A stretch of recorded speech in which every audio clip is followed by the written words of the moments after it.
It's season 3 of Drag Race Toontown, and this time, we're getting ready to turn up the heat. Let's get this roast a-cookin'. Bringing the funk to Drag Race, it's time to get into the groove, y'all. Hi y'all, I'm Libby Fulfax, and I'm the Diva Suprema. I've been paying my dues in Retroville making mixes for other queens, and now it's finally time for me to step out on my own. I know the importance of finding the right song to perform to, and looking good while you're doing it. I've got the moves to bust a groove to any song you can throw my way, so bring it on, Kim. I can take on anything you have up your sleeve. Libby walks into the workroom and takes in the renovations done to the set, but after doing a double take, realizes that she's the first queen to enter. She jokes and says that her entrance line was such a waste if no other queens were here to witness her entering. She laughs it off, and waits for the rest of the queens to arrive. It's time for a new Pokemon to take the throne. Hi world, I am the legendary, the mythical, Celebi, and I am here to show that I came at the right time to take what's rightfully mine. I know that there's immense pressure after every single winner before me has also been a Pokemon, but I am confident in what I can bring to the table. I've got a unique fantasy aesthetic that will serve me well on the runway, and these girls better watch out. Good things come in small packages. Libby greets Celebi and asks her if she's the Alolan queen of the season. Celebi laughs and clarifies that she's from a different region, but she plans on taking home the crown for the Pokemon queens all the same. Libby says that she's expecting great things if the previous 2 winners are anything to go off of, and Celebi laughs nervously, clearly feeling some pressure to do well.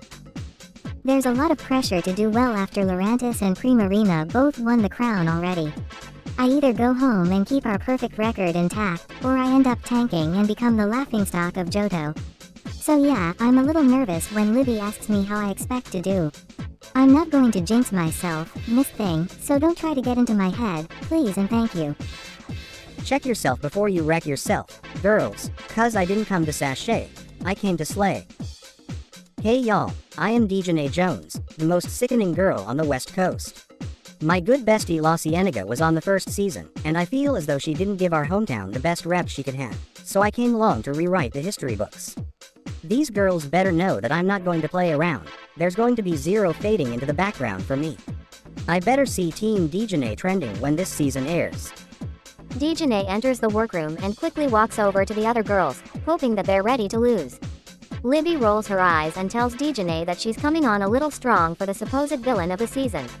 Dejanay quickly backpedals, saying that she's just confident that she'll do very well in the competition, and that she wants to excel where La Cienega fell short back on season 1.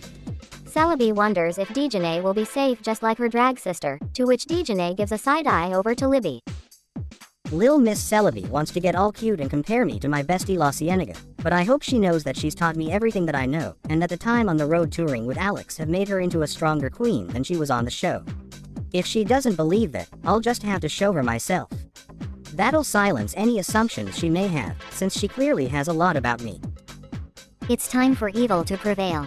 Get ready to have a simply ghastly time.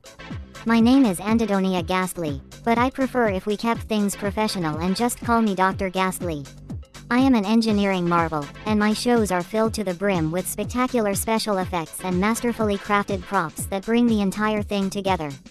I've seen the girls who claim to be evil on this show be nothing more than bitter little girls, so it's time to prove the real dominance that bad girls can have. Today, Drag Race Toontown. Tomorrow, the world. Dr. Ghastly approaches the other queens as Celebi giggles, saying that maybe Dejanay won't be the villain of the season after all. Dejanay jokes and asks Ghastly who she plans on having beef with all season long, but Ghastly merely rebukes the idea, saying that she has more dignity than to pick petty fights with the other girls when there's so much more she could be devoting her time to. The response from Ghastly seems to confuse the other queens, who nod politely and think about what Ghastly might have up her sleeve. Dr. Ghastly's giving me some weird vibes with her attitude. Like, is she serious about being a villain? She seems a little more unhinged than the usual queens we've seen on this show, and considering that we've had queens like Izzy and Brittany, that's saying a lot. Please tell me you vetted some background checks on her. I'd kinda like to not have to sleep with one eye open back at the hotel. Don't stand too close, girls, you don't want to get burned by this hot stuff. I'm the fire type queen, get it? Anyways, I'm Flannery, and when I'm not working as the gym leader in Lawbridge Town, I'm always working to give the crowd what they want with some sickening moves. My style is hot, and my attitude is even hotter, so the girls better be careful. I've got a passion for drag that burns brighter than the sun, and if anyone is able to complete the Pokemon Triple Crown, it's me. I'm not going to stop at anything to come home with that win for Hoenn. Flannery walks over to the rest of the girls, and she and Celebi quickly bond as they realize there are multiple Pokemon queens this time around. Libby laughs and says that Kim must be planning on crowning 2 winners this time around, which elicits a laugh from the group. Flannery curiously asks if the others expect to see anyone else from their hometowns, but Dejanay tells her that there better not be, joking there's only room for one girl from her hometown. Oh, I know Flannery really well. She's a little bit of a firecracker, pun definitely intended. She's a great queen, and sweet too, but she can be a little too much to deal with at times. All that energy's gotta come from somewhere. I swear that girl runs on nothing but protein bars and adrenaline. Kim, maybe a drug test is in order, I'm just saying. This pretty princess has officially become a Toontown queen. My name is Yasmin, of the Bratz Pack Drag Syndicate. You might be familiar with my best friend Jade, who was a finalist on Season 1. She's since gone on to do so many things, and running the shows with her back in Stylesville has been the best practice I could have gotten to prepare me for the world stage. I know that I have really big shoes to fill, but seriously, with feet like these, I don't think that's going to be a problem at all. Yasmin walks over and greets the others, and she notices Dejanay and laughs, hoping that the two of them won't be in the bottom for the first episode like their drag sisters were back on Season 1. The other queens start to gasp at Yasmin's read, and Dejanay rolls her eyes and shrugs it off, before telling Yasmin that if they ever land in the bottom together, that they better be prepared for a no-holds-barred performance on the main stage. Yasmin agrees, and leaves her be for the time being. I know that I came on a little bit strong, but seriously, I don't want history to repeat itself with us. I've been a little too nervous to have my own run on here compared to Cool Cat after she did really well for herself, and I definitely want to prove that I'm a better lip syncer than she is. Every time she hears Pocket Full of Sunshine back home, I swear that she curls up into a fetal position until someone changes the track. It's honestly kinda funny, but not in a haha kind of way, you know what I mean? It's time to show the world just how extreme drag can get. What's up? I'm Reggie Rocket, adrenaline junkie extraordinaire. I brought a sporty side to my drag that I don't think anybody else can bring. My performances are going to be totally extreme, and you better be prepared to see some intense moves on and off of that main stage. Whether it's skating, snowboarding, surfing, or stunts during a lip sync, I can guarantee that I'm always going to go for the gold. It's time for me to take on the Super Bowl of drag. Reggie enters the workroom and greets the queens, and the others seem to be a bit unimpressed by her casual aesthetic. Reggie doesn't seem to be fazed by this, though, and she tells the other contestants that she's ready for a totally tubular season with them, which gets some agreements from Libby, Flannery, and Celebi. Dejanay jokes around with the others about how funny it'd be if they were doing a split premiere, which the other queens are adamantly fretting over, but their fears are allayed when another queen enters the workroom. I finally made it. Chill out, don't have a crap attack. Hey everybody, I'm the iconic and inimitable Tammy Larson, and I'm the first queen to be representing the town of Seymour's Bay on Cartoon Drag Race. Well, not really, there's been like 1 or 2, but I'm the first relevant one. Anyway, I'm super pretty, my fashion sense is better than most supermodels, and I can probably just stand on that stage doing nothing and the judges would eat every single second of it up. I'm going to win this competition in my sleep, trust me. Tammy walks in and looks at the rest of the queens, asking if they had no budget to get some actual competition this time around. Ghastly scowls and scolds Tammy for being so abrasive with the rest of the queens, before telling her that all of them are here for the same thing, pausing briefly before adding, well, most of us, anyway. Tammy rolls her eyes and folds her arms, saying, whatever, as she walks past the rest of the group, wanting nothing more to do with them.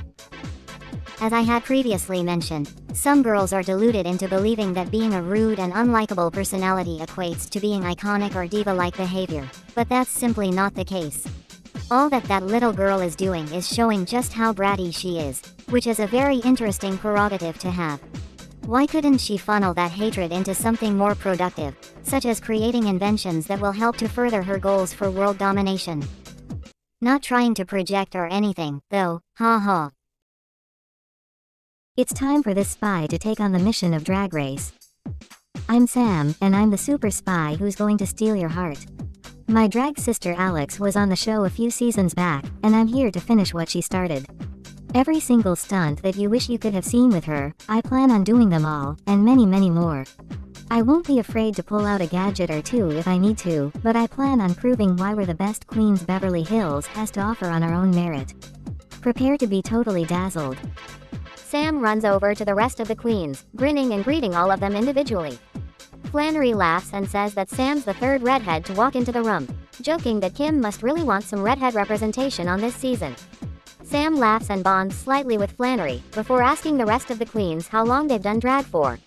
Most of the answers vary, with Celebi claiming to have done drag for over 90 years, which seems to be met with skepticism, and Libby seems to be the most inexperienced with just under a year. Sam says that she may not be as experienced as her drag sister, Alex, but she does plan on proving she has what it takes. Celebi's been doing this longer than all of us have been alive combined, so I don't understand why I still see her nervously looking around the workroom. I've always seen her shows in the past, and it's full of polished performances that look like they've been fine-tuned over the years. I guess Drag Race can be intimidating for even the most seasoned professionals. I just hope she shakes off those nerves soon so she can actually give these girls a show. Orange, you glad I'm finally on Drag Race? Hey there, my name is Orange Blossom, and I'm the sweetest queen you'll ever meet, with a tangy twist. I've been working with my best friends in the Berry Bitty City drag circuit back home, and I couldn't believe it when I got the call to be on Drag Race Toontown. I hope to cherish this experience for everything that it's worth, because I know that I'm definitely going to be a better queen at the end of it all. Orange Blossom enters the workroom and says hi to the other girls, and Yasmin comments on how she loves her hat. Orange Blossom says thanks, and that she had made it herself. Yasmin laughs, joking that Jade offered to make her runways for the season, but after watching the first episode she was on, decided to make her own runway package instead. The rest of the queens laugh at this, and chat idly, before Dejanay screams, recognizing the next queen walking into the workroom. Oof over, ladies, cause the winner has arrived, noble. Howdy. My name is Clarabelle Cow, and I'm the most bodacious bovine there is in all of Toontown. It's about time that a local queen finally come on here and prove why the franchise is based here to begin with. I am the epitome of camp, and if you've ever been to one of my shows, you know that slapstick is the name of the game. If I'm not able to make you laugh, you might as well change the channel now, cause I plan on having you rolling on the floor. I've been hoofing it too long to not give it my all. Clarabelle's entrance is met by cheering from the rest of the queens, and Dejanay begins tearing up, saying that Clarabelle was one of her biggest inspirations when she started drag. Clarabelle greets all of the queens, and tells Dejanay that she's so humbled to have inspired a fellow contestant, before giving her a hug. All of the other contestants are abuzz over how such a big name in the Toontown drag scene finally got onto the show, and wonders if she'll be able to live up to her hype. Clarabelle tells the others that she's going to give her best, and that if she does, she won't have a single regret. What a lot of the queens who get on shows like this don't understand is that the crown isn't everything. Of course, winning can immensely boost your fame to a whole other level, but we're all competing to prove why the fans should support us back home. It doesn't matter if I win the competition, but if I prove myself every single week that I'm here, I'll have won the fans over, and that's more important than any prize you could hand me.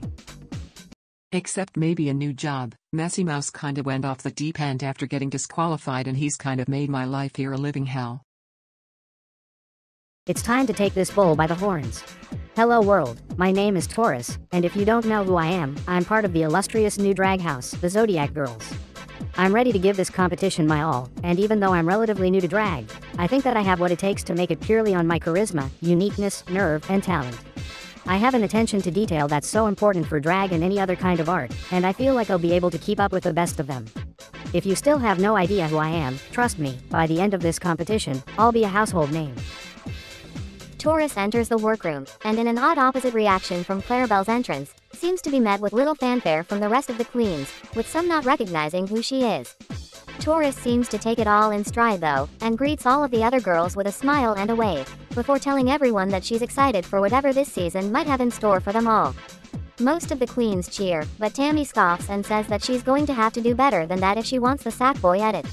The other queens are a bit put off by Tammy's harsh attitude, and want to confront her before it gets out of hand. I kind of expected the queens to not know who I am for the most part. I'm not really active on social media, so being cast on this season was kind of a surprise, honestly.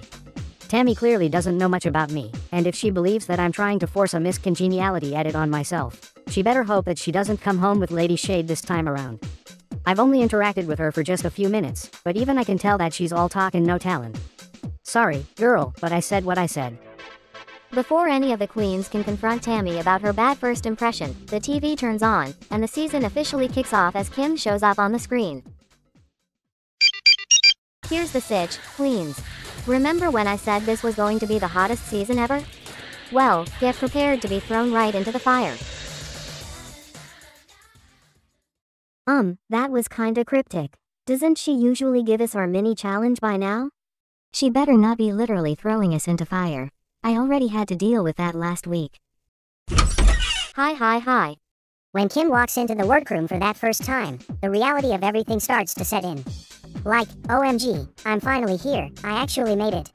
I'm so nervous to see what she has in store for us, and the way that she was being vague with what she told us on the TV makes me worried that I'm going to be in for a much more intense season than I thought I was going to be. Hi queens, welcome to the workroom. 12 of you have come together to see who has the charisma, uniqueness, nerve, and talent it takes to become Toontown's next drag superstar, but only one of you is going to be able to come away with a crown this season. For your first mini challenge, we're going to be having a fiery photo shoot, as Ron will be snapping your pictures in front of some stellar pyrotechnic displays. Be sure to strike a pose that's red hot, as this photo shoot will also be taken into account for your critiques this week. I can strike a pose with the best of them. I probably was able to get a good few poses in, although those pyrotechnics were a little too close for my liking.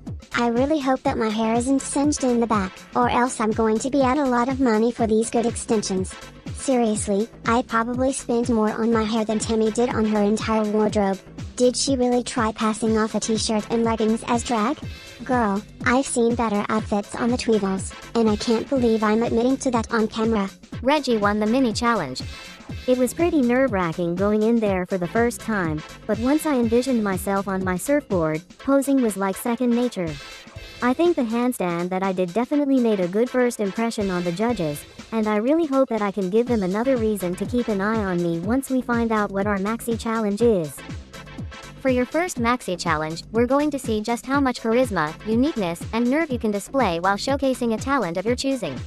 That's right, for the first time in Drag Race Toontown Her Story, we will be throwing a 5-alarm talent show, where all of you will be performing in front of a live audience with talents that you've prepared at home.